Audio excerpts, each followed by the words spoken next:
Do you want this on your wall? You alright, Happy and all? Not worried. Not worried. Here, give him a wee kiss then, alright? Shut up, No. Listen, Hot Lips hasn't had one since last year. Hot Lips! There you go.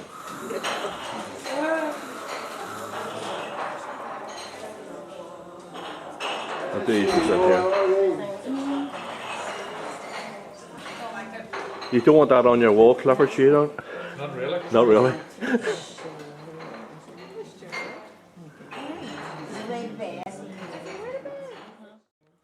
You know, wonderful leader, Margaret, as the manager, and Desi is helping as well. And then through those years, 21 odd years, the highs, the lows, the ups, the downs, the cash flows, the crisis calls to God time and time again, you know. So I remember that. But I also rejoice. You know, we have, and we're not ashamed of it, you know, just over 21 years of quality care. I'm proud of that, in that sense. When we minister to all classes, creeds, colours, conditions, you name it, that we're all in here. 21 years of rejoicing in the Lord's faithfulness. 21 years of spiritual care as well, ministering to people, spiritual needs, helping, sharing, caring, pointing to people to heaven itself. And 21 years of maintaining a Christian witness, of which we're unashamed. And in a sense, 21 years of proving that text out there, that really says to us that this is where we want God to dwell, His name to dwell, and He will be there with us perpetually. I actually have that verses in 1 Kings 9. Oh dear, it's my age, but there you are. 1 Kings 9, yeah, and the version I have, I do read alternate versions. So I do, where it says that last part of the verse, I will always watch over you, for it is dear to my heart.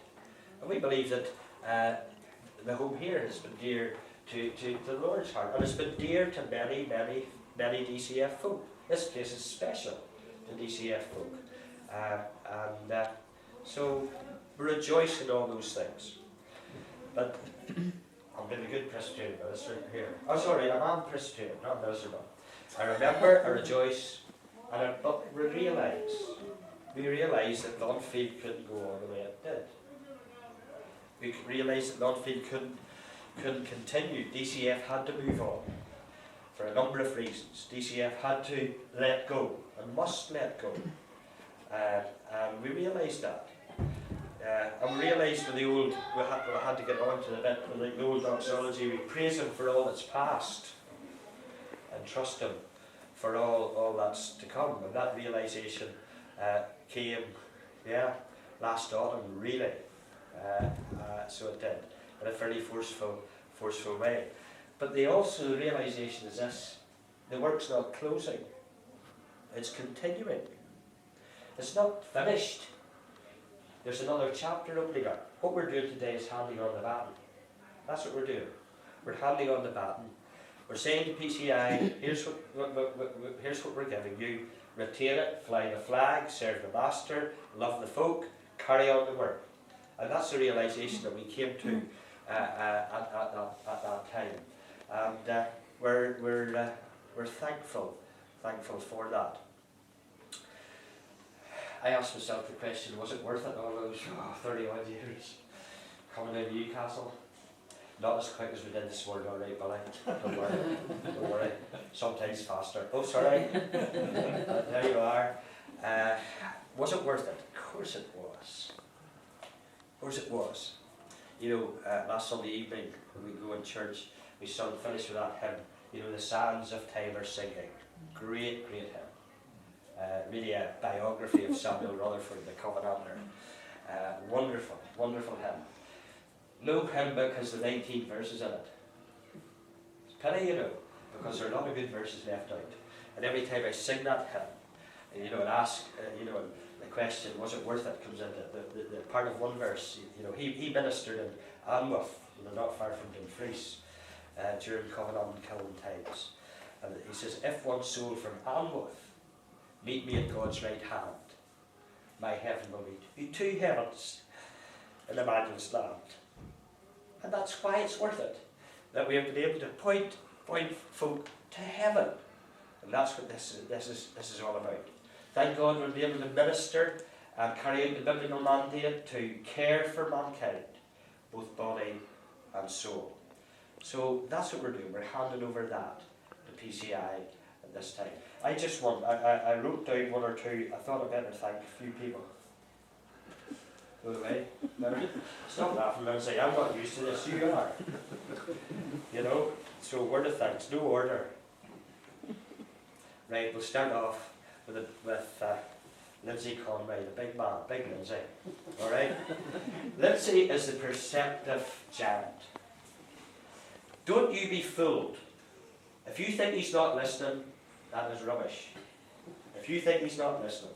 I walked into Lindsay's office one morning in December last year and offloaded my suggestions, offloaded the thoughts I had. The wheels were turning, right from the very word go. The wheels were turning, and actually by the time I left Church House, I thought to myself, this is on. And so it proved. Lindsay, thanks. Linda Ray, the unflappable smiler. Really? She even smiles. The drugs. Unflappable smiler. There she is. She'll even smile because she's even thinking about bringing husband Raymond in his present condition down for a week here in Lawnfield. It's the £518 that's the biggest problem. But there you are. Well, Linda, able and capable, and really has been a tower of strength for us, and took on board everything. And Linda, thank you. You missed the knees down there. What was I say about her? Oh dear. Well, she's really the cheerful support. She has steadied the ship this last few months. When we didn't have a manager, she has steadied the ship. So she has. And that has meant an awful lot to us here. And actually the staff are saying to Lise, when are you going to leave Iron House and come here? That's what they're saying. But there you are. Thanks, Linda. Who's that man beside you? This is our Big Tom. Tom. The man from Clary. The unpedantic pedantic. Be assured that Tom is not pedantic. Be sure of that. Tom worked out a whole lot of stuff about Tupi. He and his boss Laura kept sending me letters and stuff I couldn't understand, but he sorted a lot of it out, and that's why I never answered Laura's letters, because Tom did it for me. Who have I left out down here? Yeah, David Hooks. David Hooks is the quiet beaver, efficient, firm, but he's accommodating, he is indeed. In actual fact, I could deal with that man. I could deal with that man. Actually, if the truth be told, and I was going to tell it in front of the solicitors, but they're not here, so it's wasted. If the truth be told, David and I had it all worked out, and we could have done it without any of the solicitors at all. And we haven't worked out. He likes good preaching, so he does. We'll talk about times about preachers and so forth. So he and I are going to start a preaching class for no, all right. Thank you for all your quiet work and that. And really, our dealings with PCI generally, and the staff and the folk here have been a delight to work with, because it's been positive, it's been professional, it's been wholehearted, and they've given themselves in this whole transfer. and so I do want to sincerely thank you. Right, I was going to thank the solicitors, but I'm going to pass on that. The staff. The staff here are divided really into older staff and younger staff. I thought Rita would have been here actually, but this is her day off, I realised. The older staff, and you know, they must be thanked too, because over the winter, I'm certain of this, that many of them thought, what's going to happen here? What's going to happen? Are we going to open? Are we going to close? What are we doing here? But they stuck out. They kept at it. And I was saying this to some of the staff here when I see them, and thank them for that. The newer staff, they've just mucked in. They've known a lot less about what's going on, but especially Rita. Rita, you know, she's acting manager. She's as scared as ever. You know, so I just told her, Rita, just phone me. I'll phone Denise will phone Linda, and then I'll phone Lindsay, and we sort it. You know, but that's at this time. And actually the volunteers, because their volunteers come in different times, do different things, host and hostess. We do think the host and hostess concept is good and is valuable here. Originally it was conceived as a holiday home, that's why it's called that in the trust, you know. Of course we're at Loggerheads with the trusts. That's one of the reasons why we changed the name to Lawnfield House, so that trusts wouldn't think this when people are coming on a holiday. You know, it's bananas, you know, and they're coming for a respite. But the volunteers element is very, very important. Clifford there is from Newcastle, and from time to time, different times, folk like Clifford come in and help and host them all, and very, very valuable. And I would thank them so much. And then the holiday home committee, you know, Hilda's here, Margaret's here, Joan couldn't be here, Wesley's here. We have cried together. Oh yes, sorry, Mary. Very sorry about that. We've worked hard together. We're easily the hardest working committee in DCF, you know, and thank you for all the help. I think Wesley there every month come down from Londonderry, you know, commitment to the home here, and I would thank them, and really to the DCF family as a whole. Again, represented by Clifford there, because they have supported, they have given, they have prayed, and they've helped in so many ways. And so I will be saying that in the report to the committee at the end of September when we meet. So that's it. There's a band to be handed over, and we hand it over with thankfulness to God, with DCF continuing interest. I'd like to think that some reps could be having your support group here, even from Newcastle or whatever. You never know what I can do as a host myself if I'm invited, but it's unlikely. Unlikely.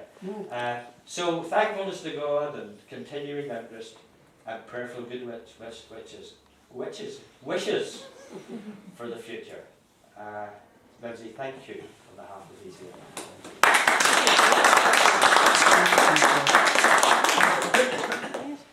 Good morning, everyone. How do you follow that?